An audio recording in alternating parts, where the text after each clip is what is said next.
guys. Welcome to You the Boss podcast, episode 86. And today we're going to be talking about something that every single person experiences, but not everyone learns how to move through, and that's fear. Not the dramatic life or death kind of fear. I'm talking about the quiet kind, the kind that shows up when you're about to try something new, you're about to put yourself out there, you're about to speak up, you have to start over, or just become someone that you've never been before. That kind of fear, is the kind of fear that most people, that even the people that you trust, don't tell you about, is that fear doesn't stop. It usually means that you're getting closer to the life that you want. It means that you are navigating something new and you're just learning something new. And today we're not really going to talk about eliminating this fear. Today we're going to learn how to move through it. We're going to move with it and we're going to move past it. So, out the gate, I want to let you know that fear means that you're growing. Let's start there. I think that's going to shift everything for you. I think that's going to align for you how this looks. Fear isn't necessarily that something has gone wrong. I have spoken a little bit about on this podcast how sometimes our brains perceive fear to be, we're not sure if it's excitement or if it's fear or if it's anxiety. And it's because that part of our brain, which I believe is called the amygdala, that's been part of our caveman brain, right? Just to give you guys the without too much science terminology, but basically when we were cave people, we needed to protect ourselves, we needed to protect our young, and we needed to protect our villages. And so that part of our brain doesn't always recognize things like excitement and the fear of starting something new. It doesn't always recognize it as, oh, I'm not afraid to move forward. It recognizes as either fight or flight. So it's not a sign that something is wrong. Fear is often a sign that you're growing, that you're stretching, that you're stepping into a new version of yourself. But your brain, it's wired to keep you safe. It's wired to just keep you in the same mundane things, not necessarily for you to stay successful. So the moment that you step outside of what's familiar, your brain says, oh no, this is new. This is uncomfortable. Let's go back. Let's revert back. Let's rewind. Let's just stay where we are. And even in doing that, when your brain is trying to keep you safe, it associates with going back as keeping you stuck. And that's why fear shows up, when you're wanting to start the business, when you want to post the video and tag the brands, when you're setting up boundaries, when you're walking away from a relationship or from a friendship, or when you want to go after something bigger. It's because it's unfamiliar, not because it's not wrong, not because it's not meant for you. It's because it's unfamiliar. So I want you to say that again in your head. I want you to know that unfamiliar does not mean unsafe. And let's repeat that one more time. Unfamiliar does not mean unsafe.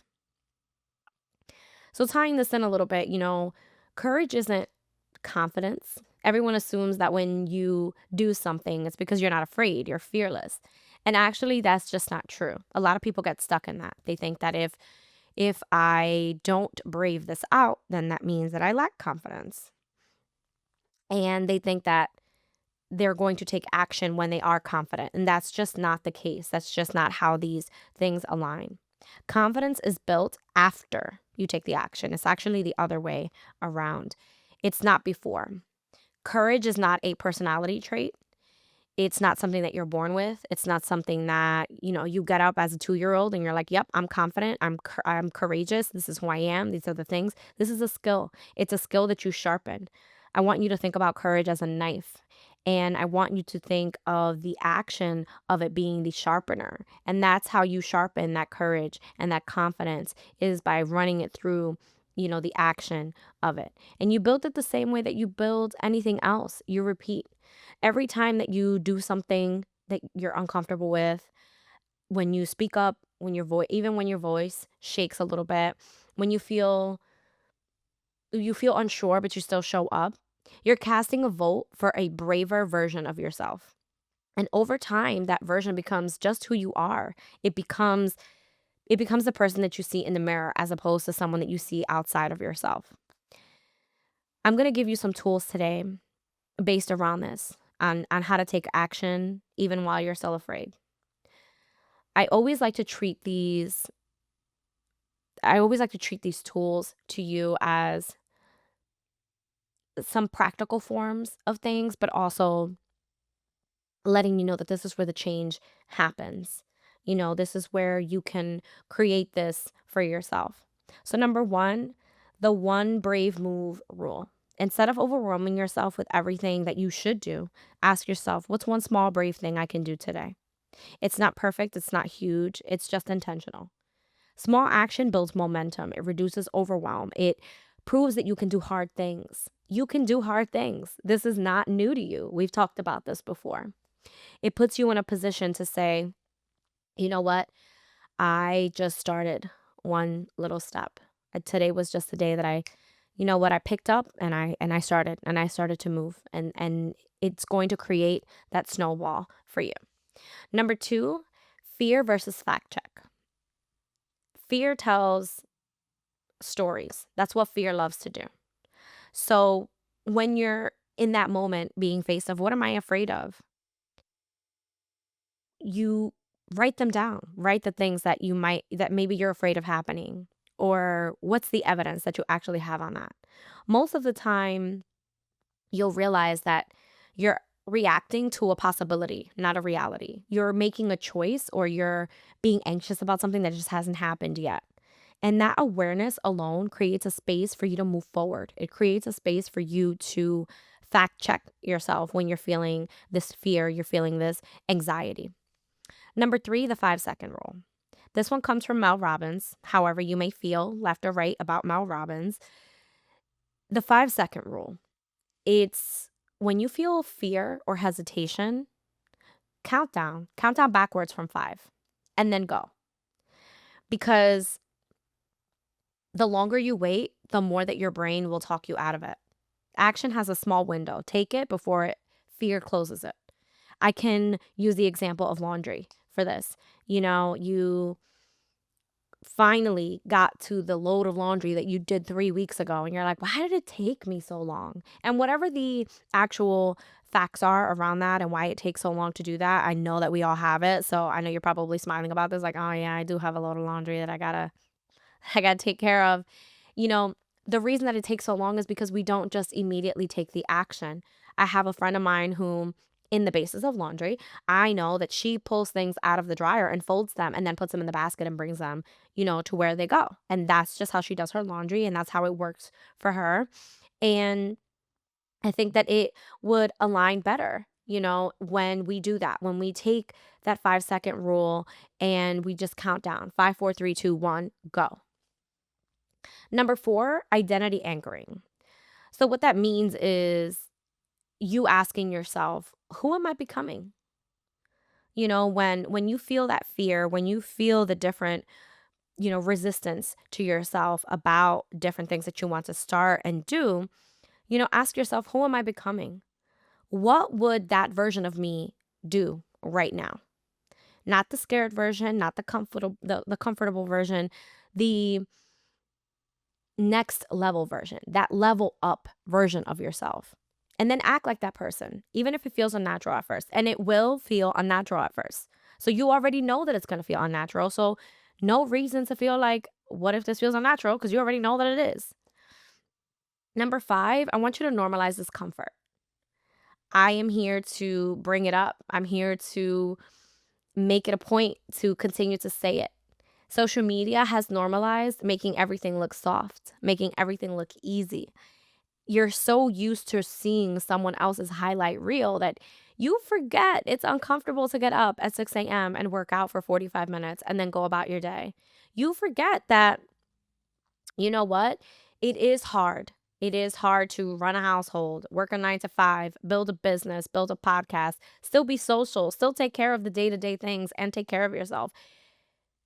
Don't get wrapped up in that. Normalize the discomfort. Get familiar with doing the small, uncomfortable things on purpose. Be the person that says hi first. Try something new. Speak your opinion, not as fact. That's a later topic. Do things imperfectly because when you practice discomfort in small ways, the big moments stop feeling so overwhelming. They just become what they are.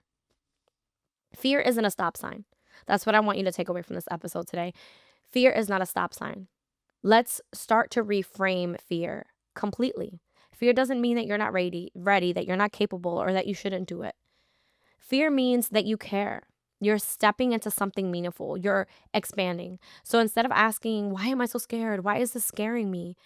Ask yourself, what does this fear say about what I actually want?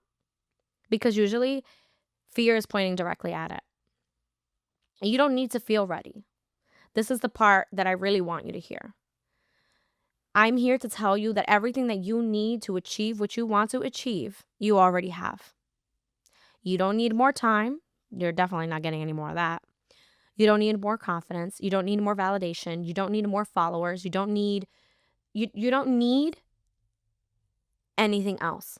You don't need to feel fearless. You just need to be willing to say, I'm scared and I'm going to do it anyway. I'm going to do it anxious. I can do hard things. That's it. That's the shift. I can sum up this entire episode just right there. I'm scared and I'm going to do it anyway. That's it. If you're looking for a book, you guys know that I love to suggest books here and there. I think You Are a Badass by Jen Cicero is really good. It's a confidence boost with practical mindset shifts. It's not a lot of fluff. It's just kind of, you're a badass and you are. Another one is The War of Art by Stephen Pressfield. It's pretty short, it's real, and it's just kind of perfect for understanding that resistance. In the last one, which has recently come, to my attention, is called Feel the Fear and Do It Anyway by Susan Jeffers. It's a classic. It helps you to stop waiting to feel ready. I want to leave you with this. There is a version of your life that only exists on the other side of action. Not perfect, not super pristine, not fearless, just action. So today I want you to choose one thing. I want you to choose one move, one step, one moment of courage. And do it before you feel ready. Because you don't become fearless first.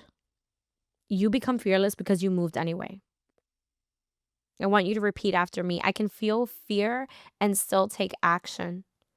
Fear does not feel the final say in my life. If this episode hit for you, if you feel called to this episode, if it's speaking to a place in your life, share it with someone. Share it with someone who you think needs to push today. Maybe you were having a conversation with someone recently today and you want to share it with them. And as always, remember that you're the boss of your life.